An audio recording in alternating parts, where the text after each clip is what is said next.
আসসালামু আলাইকুম, কেমন আছেন সবাই? আশা করি ভালো আছেন। আইটেক মামুন ইউটিউব চ্যানেলের আরও একটি ভিডিওতে আপনাকে স্বাগতম।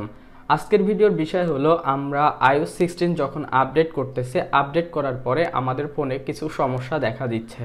যে সমস্যাগুলো সবারই দেখা দিচ্ছে, আবার কারো কারো দেখা দিচ্ছে যে কোনো একটা। আমি যে সমস্যার কথা বলবো সেখান থেকে যে কোনো একটিও হয়তো বা আপনার দেখা দিচ্ছে। তো যাই হোক, সেই সমস্যাগুলো আপনি কিভাবে সমাধান করবেন সে নিয়েই আজকের ভিডিও। তো চলুন আমরা দেরি না করে iOS 16 এর যে সমস্যাগুলো হচ্ছে সেই সমস্যাগুলো আমরা কিভাবে সমাধান করব সেটা দেখে নিই।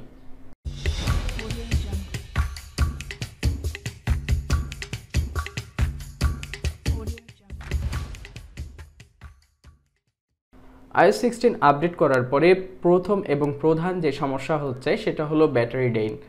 ব্যাটারি ড্রেন হওয়ার মূল কারণ হলো এই আপডেটটা সবথেকে বড় একটা আপডেট। যে আপডেটে অনেকগুলো ফিচার্স আমরা পেয়েছি, তাই এই ফিচার্সগুলো আমাদের অফলাইনে কিন্তু সেগুলো আপডেট হতে থাকে। আপনি যখন iOS 16 আপডেট করেছেন, আপডেট কমপ্লিট হওয়ার পরেও কিন্তু আপনার আপডেটটা প্রপার ওয়েতে কমপ্লিট হয় না। কিছু কিছু ফাংশন আছে যেগুলা অটোমেটিক স্ক্যান হয়, স্ক্যান হয়ে আপডেটটা কমপ্লিট হয়। তো এই কারণে আপনার অ্যাপসগুলা বা আপনার যে সেটিংসগুলো আছে এগুলা ব্যাকগ্রাউন্ডে ডাটা খরচ করে বা চার্জ খরচ করে। এই চার্জ খরচ করার কারণে আমাদের ব্যাটারিটা ড্রেনটা একটু দ্রুত হয়। ব্যাকগ্রাউন্ডের এই আপডেটগুলা কমপ্লিট হলে এই সমস্যার সমাধান হতে পারে। যদি সেটাও না হয় তাহলে অ্যাপলের নতুন যে আপডেট আসবে iOS 16.1, এই আপডেট দিলে তখন আমাদের ব্যাটারি ড্রেনটা ঠিক হয়ে যাবে। আমরা প্রিভিয়াসে যে iOS ভার্সনগুলো আপডেট করেছি তার ভিতরে কিছু কিছু iOS ভার্সনে কিন্তু ব্যাটারি প্রবলেম হয়। তো আমরা কি করি, পরবর্তী যে আপডেট আসে সেই আপডেট দিলে আমাদের সেই সমস্যাটার সমাধান হয়ে যায়। এরপরে যে সমস্যাটা অনেকেই ফেস করতেছেন সেটা হলো অ্যাপ ক্রাশ। এটার কারণ হলো আমাদের ফোনে যে অ্যাপসগুলো আছে এগুলা আপডেট না থাকলে এই অ্যাপ ক্রাশ সমস্যাটা হয়।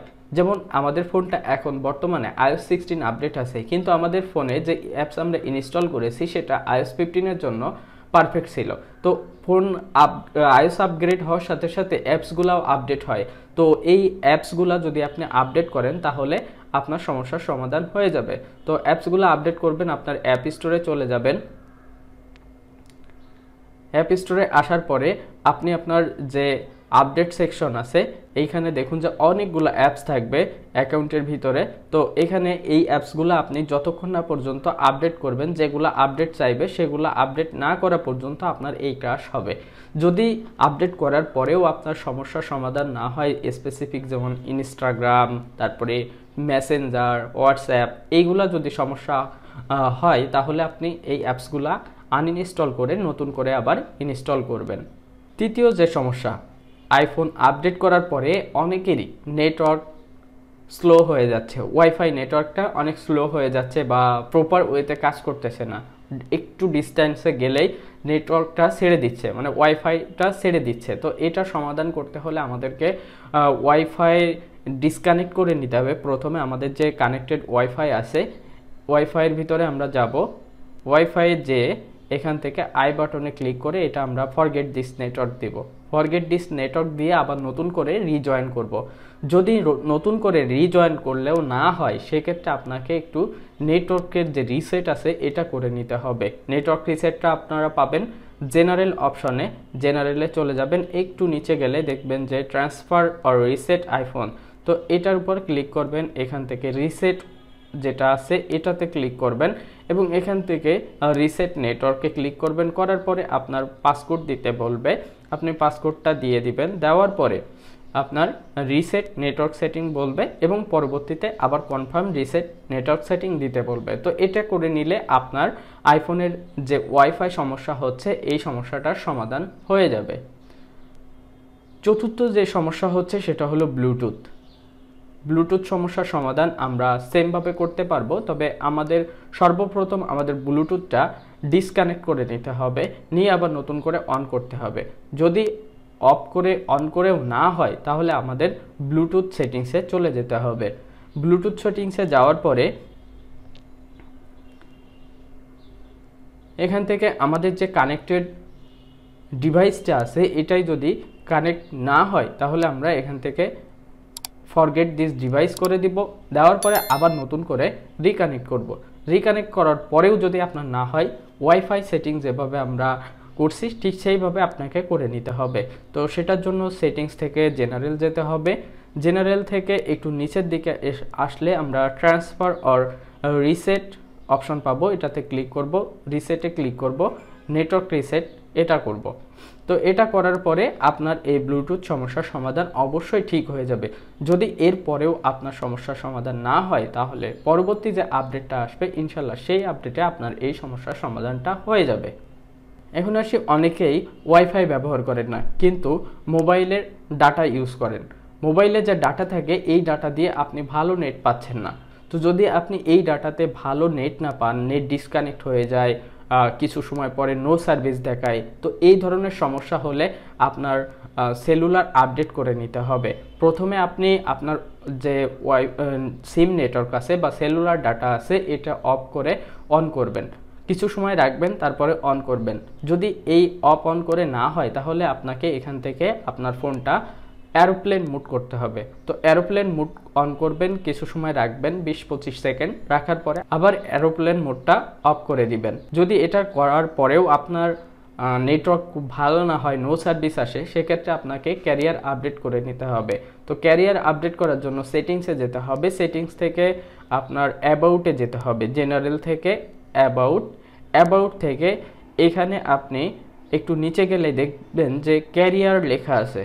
তো এইখানে আপনি ডাবল প্রেস করলে যদি আপনার আপডেটের দরকার হয় তাহলে এটা আপডেট নিয়ে নেবে, আর যদি আপডেটের দরকার না হয় তাহলে এইভাবেই থাকবে।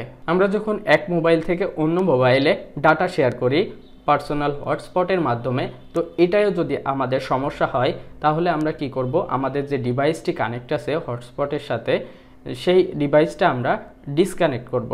ডিসকানেক্ট করার পরে আমাদের যে নেট আছে নেটটা আমরা অফ অন করব, কিছু সময় পরে আমরা অন করব। অন করার পরে এখান থেকে আমরা পার্সোনাল হটস্পট আবার অন করে দিব, দিয়ে আমরা শেয়ার করব। তাহলে আমাদের নেট যে হটস্পট সমস্যা হচ্ছিল, আমাদের নেট শেয়ারের প্রবলেম হচ্ছিল, সেটা আর হবে না।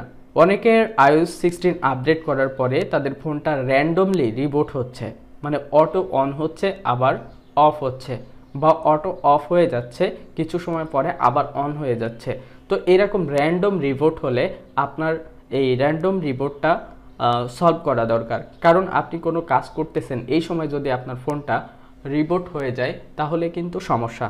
তো আপনি র্যান্ডম রিবুটটা সমাধান করতে হলে অবশ্যই volume up button, volume minus button এবং পাওয়ার বাটনটা প্রেস করবেন, আপনার ফোনটা রিবুট করবেন। তো আপনি রিবুট করার পরে আপনার ফোনটা অন হয়ে যাবে, অন হলে আপনার সমস্যার সমাধান হয়ে যাবে।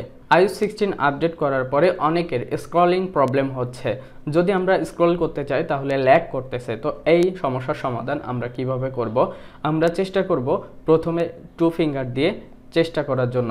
যদি আমরা 2 ফিঙ্গার দিয়ে স্ক্রল করি, তার কিছু সময় পরে আমাদের প্রপার আপডেট কমপ্লিট হলে তখন ঠিক হয়ে যাবে। যদি এটাও না ঠিক হয়, কিছুদিন আপনাকে এইভাবে ফোনটা ইউজ করতে হবে, পরবর্তী আপডেট আসলেই আপনার এই সমস্যার সমাধান হয়ে যাবে। iOS 16 আপডেট করার পরে অনেকের ফোনে টাচ স্ক্রিন প্রবলেম হচ্ছে, যেমন রেসপন্স করতে পারতেছে না। আমরা যখন সেটিংসে টাচ করি তখন হয়তো অনেক সময় নিচ্ছে বা কাঁপতেছে ডিসপ্লেটা একটু। তো এই সমস্যা হলে আপনি টাচ স্ক্রিন রেসপন্সটা একটু ঠিক করবেন, সেটার জন্য সেটিংসে যেতে হবে, সেটিংস থেকে অ্যাক্সেসিবিলিটিতে যেতে হবে, অ্যাক্সেসিবিলিটি থেকে টাচে যেতে হবে, টাচ থেকে টাচ অ্যাকোমোডেশন এটা আমরা অন করে দিব।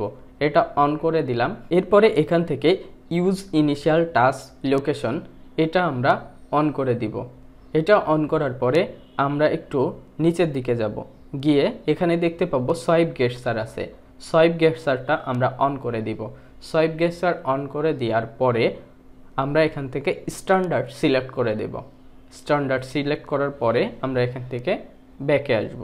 তো এটা করার পরে আপনার টাচ স্ক্রিনের যে রেসপন্স প্রবলেম হচ্ছিল, সঠিকভাবে রেসপন্স করতেছিল না, সেটার সমাধান হয়ে যাবে। এছাড়াও অনেকের আইফোনের ব্যাটারি পার্সেন্টেজ শো হচ্ছে না, যেমন আইফোন 11, XR, 12 মিনি, 13 মিনি এই ফোনগুলোতে ব্যাটারি পার্সেন্টেজ শো হচ্ছে না। তো এটা পরবর্তী আপডেটে ঠিক হবে, বাট আরও কিছু প্রবলেম আছে, যেমন ডুপ্লিকেট কন্ট্যাক্টস, ডুপ্লিকেট ফটোস এগুলো যাদের শো করতেছে না। তো এগুলা শো না করার কারণ হলো আমরা আমাদের ফোনটা প্রপার ওয়েতে এখনও পর্যন্ত আপডেট করে পারি নাই। আমি আপডেট কমপ্লিট করেছি, কিন্তু আমার ব্যাকগ্রাউন্ডে যে অ্যাপসগুলো আপডেট হচ্ছে এটা এখনও কমপ্লিট হয়নি। ব্যাকগ্রাউন্ডে স্ক্যান হবে, এর জন্য নেটের দরকার হয় এবং ফোনে চার্জ দরকার হয়। তো আপনি কি করবেন, আপনার ফোনের চার্জার কানেক্ট করবেন এবং এখান থেকে ওয়াইফাইটা অন করে দিবেন। যার ওয়াইফাই নাই সে নেটটা অন করে রাখবেন। তবে সিম ইন্টারনেট ইউজ করলে আপনার ফোনটা গরম হতে পারে, গরম হওয়ার কারণে আপনার ব্যাটারি পার্সেন্টেজ কমে যেতে পারে। সো আপনি যদি চেষ্টা করেন তাহলে ওয়াইফাই দিয়ে চেষ্টা করবেন। তো এইগুলাই ছিল আইফোন 16 আপডেট করার পরে যে সমস্যাগুলো হচ্ছিল সেগুলা। তো ওভারঅল এই সমস্যাগুলো আমাদের iOS 16 আপডেট করলে হচ্ছে। আর এই সমস্যাগুলো সমাধান আপনি যদি ঠিক আমি যেভাবে আপনাদেরকে দেখিয়েছি এইভাবে করে নেন তাহলে আপনার কোনো সমস্যা থাকবে না। তো খুব ফাইনলি আপনি আপনার ফোনটা ইউজ করতে পারবেন। দেখা হবে পরবর্তী ভিডিওতে, সে পর্যন্ত ভালো থাকুন, সুস্থ থাকুন, আল্লাহ হাফেজ।